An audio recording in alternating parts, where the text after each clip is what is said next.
Hello guys and gals, me Mudahar, and pretty huge day. YouTube's actually lost a pretty serious social media addiction lawsuit. Now again, this is before all the appeals end up getting filed.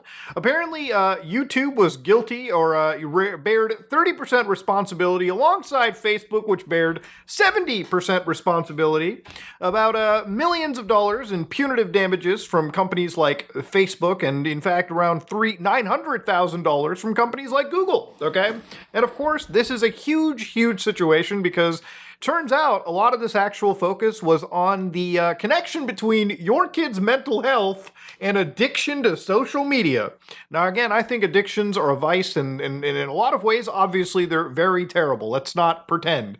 And one of the things that I always do find is that, in today's day and age, a lot of kids don't really have access to, I want to say, kid-friendly spaces. There's a lot of bad shit on the internet.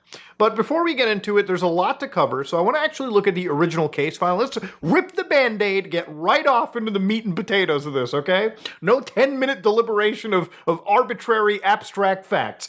Here is, again, the initial, filing with KGM, which is Kaylee in this situation. She was actually one of the people that kind of brought this whole lawsuit over here. So the plaintiff, KGM, brings a actual case here against companies like Meta, ByteDance, Alphabet, and Snap. So in this case, what has actually happened over here is that she has said that as she used the product from 2015, and a lot of this stuff ends in 2025, so she used Instagram, not Facebook, of course, Instagram in 2015, Snapchat in 2017, TikTok as it released pretty much around 2019, and YouTube back all the way in 2011, all right?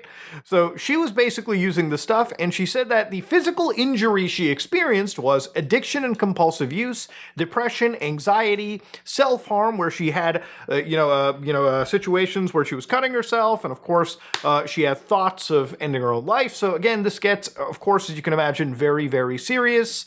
And after all of this lawsuit went in for basically years at this point, because that's how the legal situation works. You start suing somebody in 1 year, and you're probably looking at a settlement around year 4 or 5. So for this situation, I decided I'm going to actually look at, some of the actual lawsuits, and I'm going to look through all the paperwork. And one of the most important pieces of paperwork that I found was actually in regards to the 278-page social media addiction master complaint. So actually, this is a pretty telling complaint, and it actually puts a lot of these platforms, specifically Facebook, and to an extent YouTube, in a bad light. I keep saying Facebook, but it's really just Meta. That's their, umbrella company. That's basically Mark's, gift to this world. So to go through it, in page 7, what they actually said was, American children are suffering an unprecedented mental health crisis fueled by defendants' addictive and dangerous social media products. In the past decade, Americans' engagement with social media grew exponentially, nowhere more dramatically than amongst our country's youth. The explosion in usage is no accident. It's a result of defendants' studied efforts to induce young people to compulsively use their products, namely Instagram, Facebook, TikTok, Snapchat, and YouTube, borrowing heavily from the behavioral and neurobiological techniques used by slot machines and exploited by the cigarette industry. So, we're tying in big gambling, big tobacco, might as well even throw in all the other bigs in this case, right? But so they said that the defects in the defendant's products vary by platform, but all exploit children and adolescents. They include, but are not limited to, an algorithmically generated endless feed to keep users scrolling in an induced flow state, intermittent variable rewards that manipulate dopamine delivery to intensify use, trophies to reward extreme usage, metrics and graphics to exploit social comparison, incessant notifications that encourage repetitive account checking. So they say today over a third of 13 to 17-year-old kids report using one of defendants' apps almost constantly and admit that this is too much. So before we continue, I kind of want to level and say that this is a little similar, I find, to lawsuits involving Valve, for instance, when it came to gambling, right? Like the case unboxings, which basically, let's be completely honest, are slot machines that you pay Valve $2.49 Canadian to spin every so often. Now, the thing about it is, in a lot of ways, what we're going to talk about with this lawsuit is it's going to touch upon things like I guess you could say age verification. I guess you could say the locking down of the internet. It's going to intersect with that. This is a story in a situation where I think everyone has actually failed the victim, the primary victim that's being talked about in this case, all over, right? So I don't want to just sit here and say that I need to take a specific side from one angle. I'm not going to sit here and defend companies like Facebook and Google and Snapchat for deliberately creating systems that I think are meant to be addictive. But I'm also not going to defend the parents 100% because when you actually look into the story, even the parents have done a pretty spectacular fucking job of failing their child, right? So let's just keep a level head, right? I think a lot of these cases happen because companies like Facebook, companies like Google, companies like Valve even, basically let a bad situation and behavior brew and fester to the point that eventually a lawsuit comes down, and that lawsuit and what happens after these companies lose is actually a big, big loss for a lot of us in another way going forward, right? If a company like Facebook or Google decides to push for age verification and identity verification because of lawsuits like this, and we'll get to why, that ultimately is a loss for us, simply because the parents failed and these companies were too fucking addicted with the aspect of raising their revenues through the roof. So right over here, you can see that when it comes to page 50, the factual allegations. So Meta operates and designs Facebook and Instagram, two of the world's most popular social media products. In 2022, 2 billion users, yada, yada, yada. Meta understands that its products are used by kids under 13. So these are apparently direct quotations. There are definitely kids this age on IG. They aren't supposed to be on IG at all. It understands that its products are addictive. Teens feel addicted, and this is a quote, to IG and feel a pressure to be present like addicts. They feel that they are unable to stop themselves from being on IG. And 3, the tools we currently have aren't effective at limiting their time on the app. So it understands that addictive use leads to problem. It just keeps coming back, even when it stops being good for them. And again, when you look at these quotes specifically, they come from internal communications at Meta, right? Their own internal documentation. So again, it understands that these problems can be so extreme as to include encounters between adults and minors, such as sex talks, 32 times more prevalent on Instagram than on Facebook, and driven largely by a single product defect. Despite this knowledge, Meta has abject failed at protecting child users of Instagram and Facebook. Rather than stand up a 5-alarm effort to stop the problems created by its product, the mental health team stopped doing things, it was defunded, completely stopped. And again, this is all coming from these internal documentations that came out through this lawsuit. So despite what Zuckerberg himself was even warning about, we are on track. We are not on track to succeed for our core well-being topics: problematic use, bullying and harassment, connections, and SSI.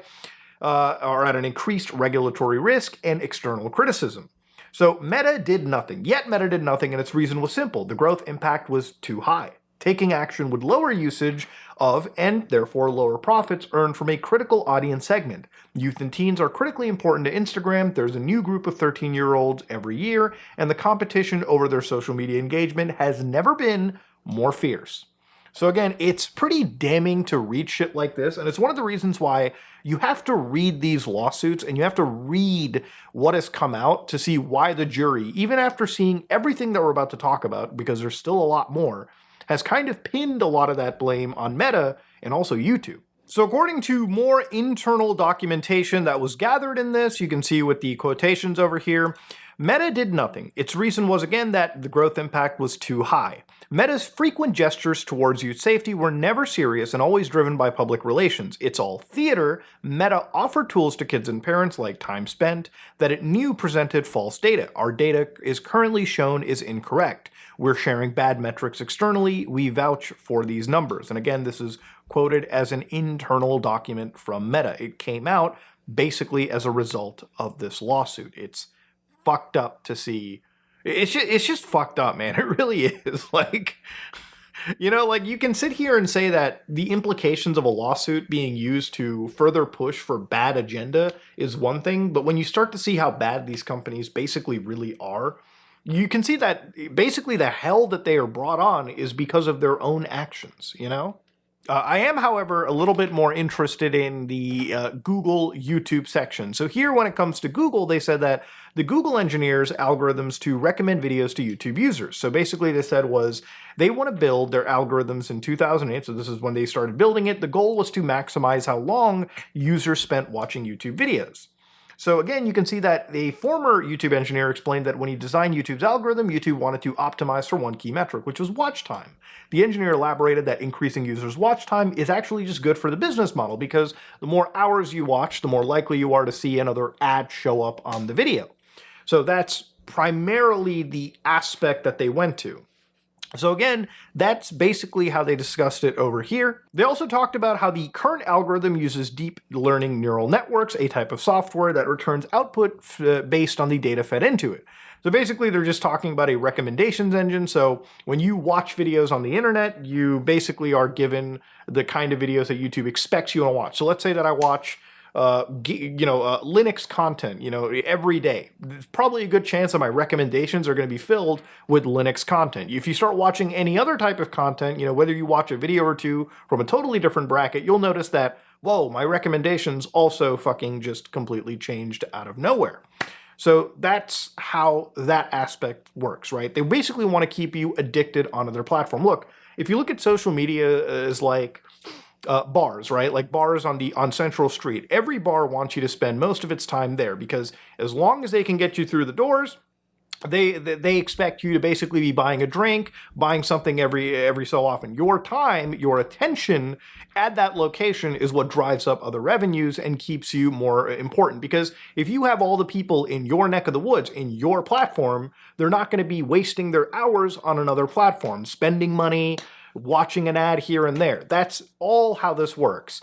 And because of all this, you have to make your content or your platform just that addicting. It's why even video games, everything basically involves, hiring some of the most invasive psychologists to get you involved and your hooks deep into you. It's kind of similar in a lot of ways, and this is a side tangent to things that I've noticed in today's society, like, for instance, Kalshi is a platform, and I don't really like this platform, but it's a gambling platform. They call it a prediction market, but basically the idea here is that some guy will click on something like, how long will the government shutdown last? They'll go in there, they'll buy into either a yes or no. Basically, they're gambling. They're putting their money in a prediction market, basically gambling on an outcome. And nobody knows how the stuff will work. But it's interesting to see that, for people who say that gambling is such an addictive vice, they immediately turn their eyes around and ignore things like sports betting, for instance. I have met people that have said that there's science to this kind of stuff. There is no science to gambling. The reality of it is gambling is a disorder that, much like drugs like cocaine, heroin, nicotine, or alcohol, gambling activates the brain's reward systems, which is powered by dopamine. Similar drugs, similar phenomenon brought up in these lawsuits. Dopamine is a neurotransmitter inside the brain that reinforces sensations of pleasure and connects those sensations with certain behaviors or actions. So gambling, unlike any other addiction, is associated with cognitive distortions. So people say, if I keep gambling, then eventually I'll win. You don't say that about alcohol, tobacco, cocaine. And that's actually kind of true, right? People do get locked. They get locked into this pit where they're just throwing their money away. And I guess you could say that to an extent a similar parallel could exist for sites like Instagram, Facebook, even YouTube, right? And I think it's probably gotten worse. Like, as a general user, I'll fully admit to this, right? Like, when I started watching other people's content on YouTube, even before I made my own content, there was an application, I used to watch it on an iPad, so you click on YouTube, you go to the subscriptions tab, and back then the subscriptions window was just a chronological display of every account you subscribe to. So if I subscribe to Markiplier, if I subscribe to Smosh, if I subscribe to Epic Mealtime back in the day, I would get chronological releases from all those three creators. Now, I don't even feel that that's what YouTube is about anymore. It's like, hey, listen, here is a video you watched on Monday. Now the rest of your week is similar types of videos fed from a whole wide variety of creators. And maybe that works to keep you addicted onto the platform, but I don't think that that's necessarily healthy or beneficial for the creator economy.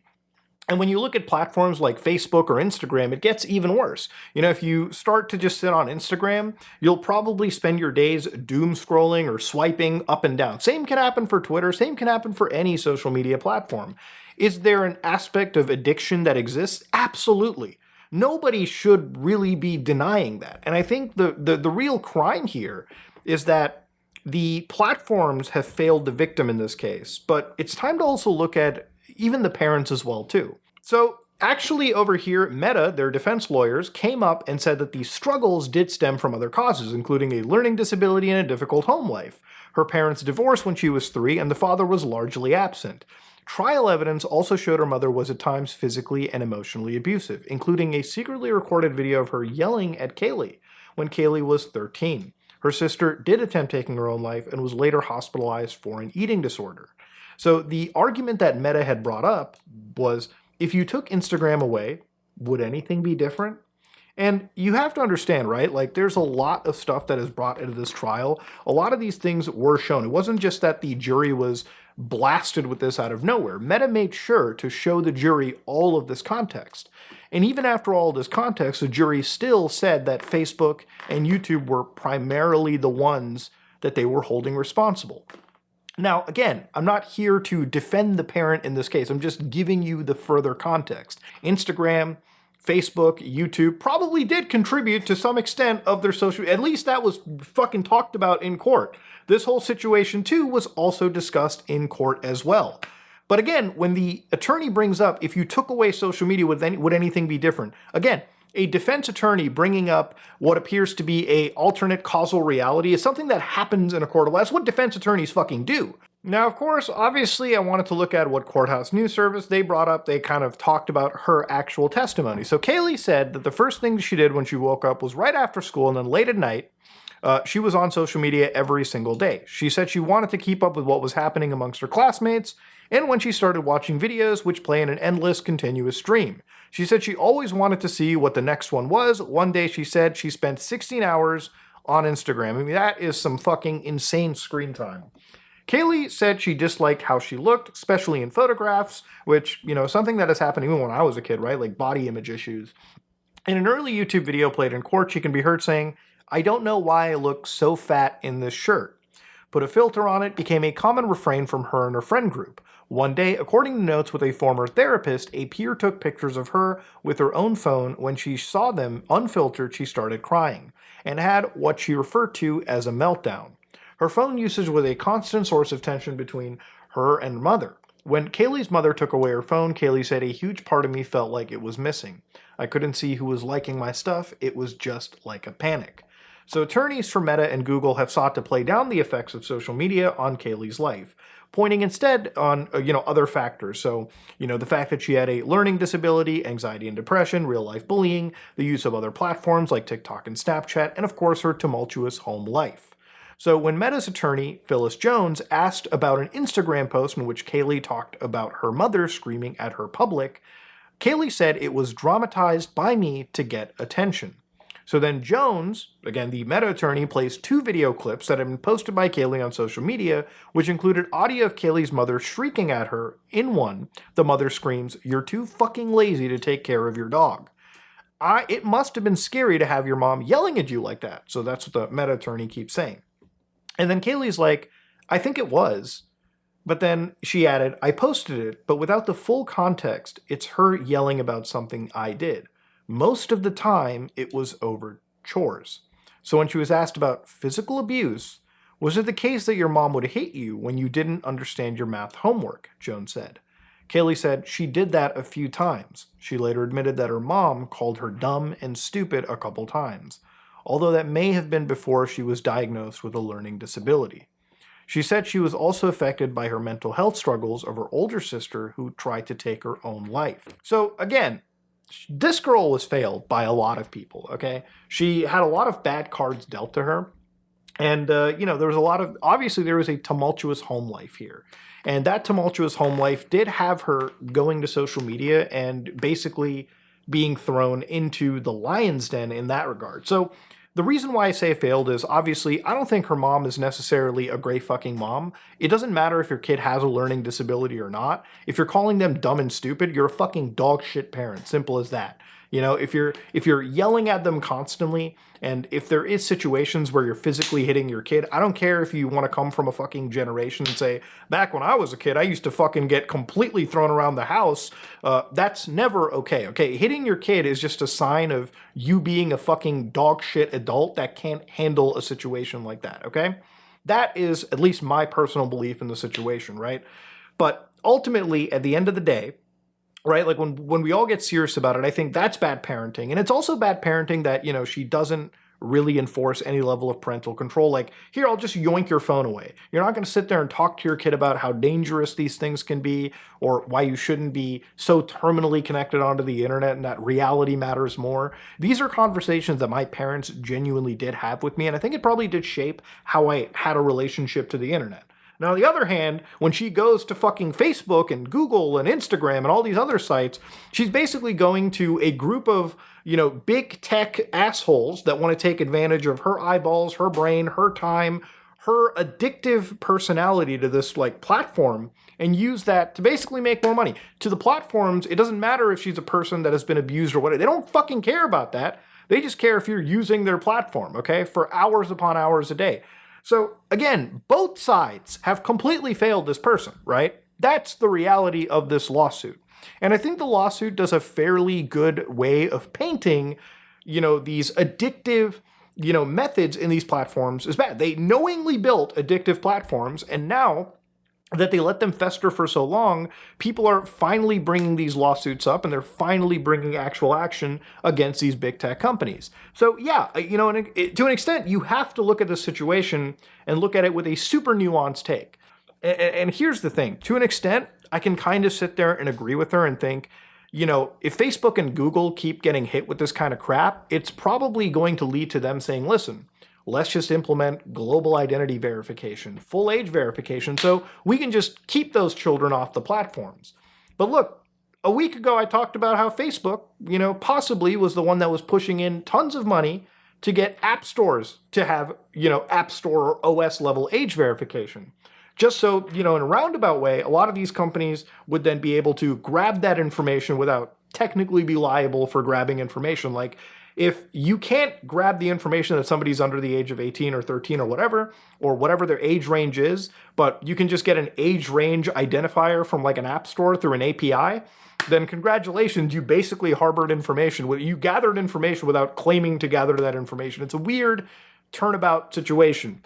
And ultimately, these kind of laws, you know, now that Google and Meta have been found sort of like, I guess you could say civilly liable for this shit, maybe it will get overturned, maybe it won't, who knows. All right, so in order to really understand where this is going to, we have to talk a little bit about Section 230. So I'm going to give you guys a quick little bit of a primer as to where this all started. So this is a lawsuit, Stratton Oakman Inc. versus Prodigy Services. Now, Prodigy was sort of this online service that held a bulletin board called Money Talk.